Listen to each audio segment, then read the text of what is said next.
السلام علیکم ناظرین، ایک طویل عرصے کے بعد آپ سے آج ملاقات ہو رہی ہے۔ اس کی کئی وجوہات تھیں۔ پہلے تو آپ سے باقاعدگی سے ملاقات ہوتی رہی، لیکن جب سے یہ ایپیڈیمک پاکستان میں یہ وبا آئی ہے کورونا کی، اس کے حوالے سے کچھ اس کی وجہ تھی، کچھ نجی مصروفیات تھیں، کچھ دفتری مصروفیات تھیں، جس کی وجہ سے ایک طویل عرصے بعد ملاقات ہو رہی ہے۔ لیکن میں آپ کو یقین دلاتا ہوں کہ اب آپ سے باقاعدہ ملاقات ہوا کرے گی، بلکہ ہم آپ کی ملاقات ان صحافیوں سے اور ان دوستوں سے کرایا کریں گے جن کی پاکستان کی سیاست اور دیگر امور پہ گہری نظر ہے۔ اور اس وقت بھی جو ہے صبح کا وقت ہے، تقریباً 6 کے وقت ہے، اور یہاں پر ہم میڈیا ٹاؤن میں جو صحافیوں کا ایریا ہے یہاں پر موجود ہیں، اور یہاں پر صبح کا وقت ہے۔ آپ دیکھ سکتے ہیں کہ یہاں پر واک کر رہے ہیں لوگ، اور کئی صحافی بھی ہیں جو اس پارک میں آتے ہیں، پاکستان کی صحافت کے بڑے نام۔ اور اس ٹائم بھی ایک بڑا نام صحافت کا ہمارے ساتھ موجود ہیں۔ افضل بٹ صاحب Pakistan federal union of journalist کے سابق صدر ہیں، اور پاکستان کی سیاست پہ ان کی گہری نظر ہے، ہمارے ساتھ موجود ہیں۔ بٹ صاحب صبح صبح ایکسرسائز کے لیے آپ آتے ہیں، اور باقاعدگی سے ہم آپ کو دیکھتے ہیں ایکسرسائز کرنے آتے ہیں۔ تو آپ ہم یہ بتائیں گے، سیاست پہ بات ہو جائے، اس حوالے سے جو ایکسرسائز کرنے آتے ہیں اس پہ ہم علیحدہ ایک پروگرام رکھیں گے، کیونکہ آپ ہمیں معلوم ہوا ہے کہ یوگا کے حوالے سے ٹریننگ بھی یہاں پر دیتے ہیں۔ تو پہلے آج سیاست کے حوالے سے آپ سے بات ہو جائے۔ عمران خان صاحب، وزیر اعظم عمران خان صاحب کا ایک بیان آیا ہے جس میں پہلی بار ان کا اس قسم کا بیان ہے، جس میں انہوں نے یہ کہا ہے کہ ان کی حکومت کو کوئی خطرہ نہیں ہے، اور بظاہر کچھ حلقوں کا یہ کہنا ہے کہ اس قسم کے بیانات سیاستدان اور حکمران تب دیتے ہیں جب ان کی کرسی جو ہے وہ خطرے میں ہو۔ آپ اس بیان کے بارے میں کیا کہیں گے، اور آپ کیا سمجھتے ہیں کہ حکومت واقعی اتنی سیف ہے جتنی وزیر اعظم صاحب کہہ رہے ہیں؟ دیکھیں بلال، ایک تو یہ ہے کہ آپ کو دوبارہ یوٹیوب چینل شروع کرنے پر آپ کو مبارکباد۔ آپ ایک محنتی آدمی ہیں، اور اس کا اندازہ لگایا جا سکتا ہے کہ اگر ایک بندہ صبح 6:30 بجے کیمرہ لے کر آ جاتا ہے تو اس کا آپ کو اندازہ ہو جانا چاہیے کہ وہ بندہ کتنا سیریس ہے۔ اچھا، دوسری بات یہ ہے کہ 2 دن کے 2 واقعات ہیں۔ آپ ان دونوں واقعات کو جو ہے وہ الگ الگ نہیں کر سکتے۔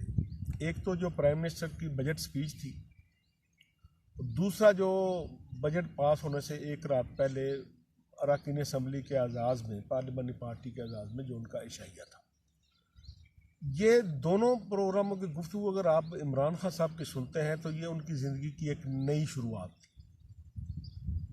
مثلا پہلے انہوں نے پارلیمنٹ میں کوئی ریپیٹڈلی ایک بات کی کہ میری کسی سے کوئی دشمنی نہیں ہے،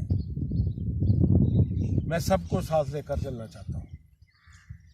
عمران خان کے زبان سے یہ لفظ نکلنا یہ نئی بات تھی، کیونکہ وہ تو بات یہ کرتے تھے کہ کبھی چائنا ماڈل کی بات کرتے تھے کہ میرے بس میں ہو تو ان 500 لوگوں کو لائن میں کھڑے کر کے گولی مار دوں، میرے بس میں بات ہو تو کسی عدالت کے بغیر ہی ان کو تا عمر نااہل قرار دے دیا جائے، ٹھیک ہے۔ اور یہ کرتے کرتے کرتے اب بات وہاں تک چلی گئی کہ اپوزیشن بھی جو 2 سال تک دوستی کا ہاتھ بڑھاتی رہی، کہ جب انڈیا نے مقبوضہ کشمیر میں ٹیک اوور کیا اس وقت بھی حکومت کو ہاتھ بڑھانا چاہیے تھا، لیکن اپوزیشن نے ہاتھ بڑھایا، عمران خان نے جھٹک دیا۔ کئی مواقع ایسے ہے کہ خاص طور پہ جب سے عمران خان ہے پاکستان کی اکانومی کا ریورس گیئر لگا ہوا ہے، اور یہ اس وقت تک یہ ریورس گیئر سے اکانومی نہیں نکل سکتی تھی جب تک تمام پولیٹیکل پارٹی جو ہے وہ سیم پیج پر نہیں آتی۔ پہلی دفعہ یہ تھا کہ اپوزیشن سیم پیج پہ آنا چاہتی تھی اور پرائم منسٹر انہیں سیم پیج پہ نہیں لانا چاہتا تھا۔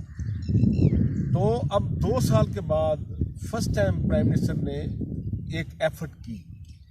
بہرحال اپوزیشن نے کا یہ خیال ہے کہ یہ اب اپنی آخری اننگز کھیل رہے ہیں، آخری اوور کھیل رہے ہیں عمران خان، اس لیے 2 سال سے جو اپوزیشن کا رویہ تھا اب وہ اگریشن میں چلے گئے ہیں۔ انہوں نے کہا جی عمران خان صاحب اب ٹائم نو اوور، اب آپ کا ٹائم گزر چکا ہے، اب آپ سے بات نہیں ہو سکتی، آپ کی جماعت کا کوئی نیا پرائم منسٹر آ جائے تو اس سے بات ہو سکتی ہے۔ یہ تو ہے پارلیمنٹ کی کہانی۔ اب آ جائے جس بیان کی آپ نے بات کی کہ پرائم منسٹر صاحب نے یہ کہا کہ کرسی مضبوط ہے۔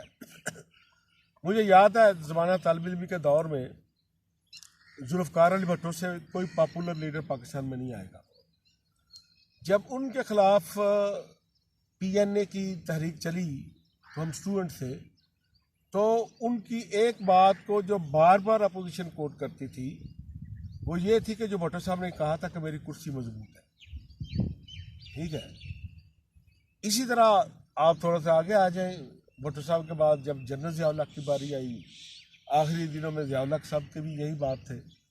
जब नवाज शरीफ बाद में मोहतरमा बेनज़ीर भुट्टो आई, वो भी यही कहती रहीं। जब उनके जाने का वक्त आया, इक़्तिदार जाने का, नवाज शरीफ का जाने का वक्त आया, और इवन दैन मुशर्रफ जैसा मजबूत आदमी जो जिसको लोग कहते थे कि मैं 10 साल तक आपको हम वर्दी में भी रखेंगे और प्रेसिडेंट में भी रखेंगे, ठीक है। तो इसलिए जब इमरान खान साहब ने ये कहा है, तो उसके बाद फिर लोगों की नई इधर उधर देखना शुरू हो गए हैं। मसलन बहुत से लोगों का ये ख्याल है कि जब शहबाज शरीफ अचानक फ़्लाइट लेकर वापस आए, ठीक है, तो हुकूमत ने अपनी तमाम तोपों का रुख उनकी तरफ कर दिया था।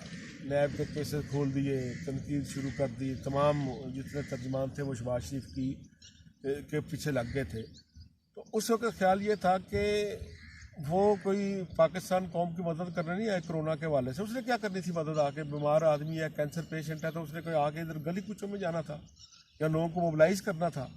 कोरोना था एक बहाना था, लेकिन कहते हैं कि वो डील करके उस वक्त आए थे, ठीक है। लेकिन वो डील थी माइनस नवाज शरीफ, जिसको जमात की अक्सरियत ने मुस्तरद कर दिया, और शहबाज शरीफ ने भी इस्टेब्लिशमेंट को जवाब दे दिया है। जो इमरान खान साहब ने ये कहा है कि अब मेरे अलावा कोई ऑप्शन नहीं है, इसका मतलब यह है कि पूरी अपोजिशन जो है उसने हाथ खड़े कर दिए हैं कि इन हालात में वो मुल्क को आगे लेकर नहीं चल सकते।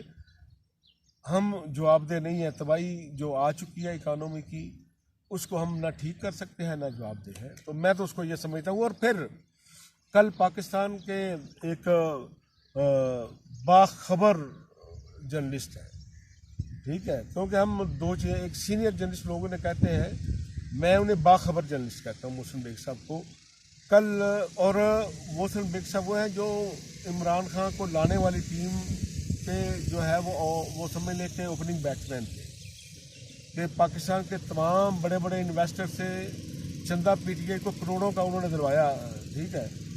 और इवन देन कल उन्होंने भी कह दिया है कि खान साहब का काम ख़त्म हो गया है और अब अक्टूबर नवंबर में कोई कौमी हुकूमत बनेगी। और मुझे ऐसे लगता है कि जिस तरह चौधरी शुजात साहब ने आज से 3-4 माह पहले कहा था कि मुझे ऐसे लगता है जो मुल्क की हालत हो रही है कि 6-7 माह बाद ये वज़ारत उज़्मा लेकर फिरेंगे और कोई बंदा वज़ारत उज़्मा लेने के लिए तैयार नहीं होगा। तो मेरा ख्याल है कि अब कोई बंदा अगर लेने के लिए तैयार नहीं है, तो अल्टीमेटली इस मुल्क को अगर इन प्रॉब्लम से निकालना है तो कोई एक जमात नहीं निकाल सकती, कोई एक लीडर नहीं निकाल सकता, और फिर बात कौमी हुकूमत की तरफ जाती दिखाई देती। मतलब जब भी पाकिस्तान में ये देखा गया कि जब भी कोई हुकूमत आती है तो उसको आए कुछ दिन ही होते हैं, ये काउंट डाउन उसका शुरू हो जाता है कि आज गई कल गई। इमरान खान के हवाले से ये थोड़ा ताख़ीर से हुआ और शायद इसको इस चीज़ से तकबीयत मिली। इमरान खान साहब ने खुद बैक फुट पे जाते दिखाई दिए गुज़श्ता रोज़, जब 2 दिन पहले उन्होंने अपने खिताब में कहा कि उनकी हुकूमत को कोई ख़तरा नहीं है। तो आप समझते हैं कि क्या हुकूमत को कुछ जेन्युइन ख़तरात लाहक हैं? और जो फाइनेंस बिल मंजूर हुआ है जिसके बारे में ये तासुर दिया जा रहा था अपोजिशन की जानिब से कि शायद वो मंजूर ही ना हो पाए, उससे हुकूमत को आप समझते हैं कि कोई क्वेश्चन नहीं मिला है? नहीं, मेरा ख्याल ये है कि पाकिस्तान की अपोजिशन जमातें बहुत मशहूर हैं, ठीक है। उन्होंने पता है कि हमने इसी मुल्क में रहना है, तो इसलिए वो ये भी चाहते हैं कि इतना बड़ा नुकसान मुल्क का ना हो कि जिसकी इतलाफ़ी ना हो सके। तो इसलिए ये फ्रांस बिल का मंजूर होना ही था। ये हमें सबको पता था कि बाहर अपोजिशन और बात करेगी, अंदर वो ऐसा मौका फराहम करेगी कि बजट मंजूर हो जाए, तो इसलिए इससे कोई फ़र्क नहीं पड़ता।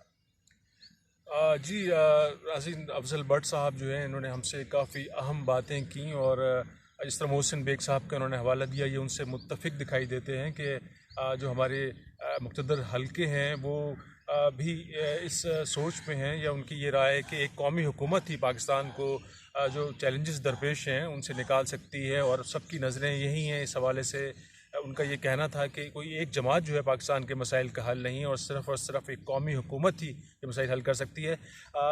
आपने अफजल भट्ट साहब से गुफ्तगू सुनी। मज़ीद डेवलपमेंट्स के हवाले से हम आपसे रोज़ मुलाकात करते रहेंगे, और हमारा चैनल सब्सक्राइब कीजिए ताकि आपसे हम नई डेवलपमेंट्स ना सिर्फ सियासत के हवाले से बल्कि दीगर जो समाजी और हमारे माशरती जो मौज़ूआत हैं आपकी दिलचस्पी के, वो आपसे शेयर करते रहें। आपका बहुत शुक्रिया।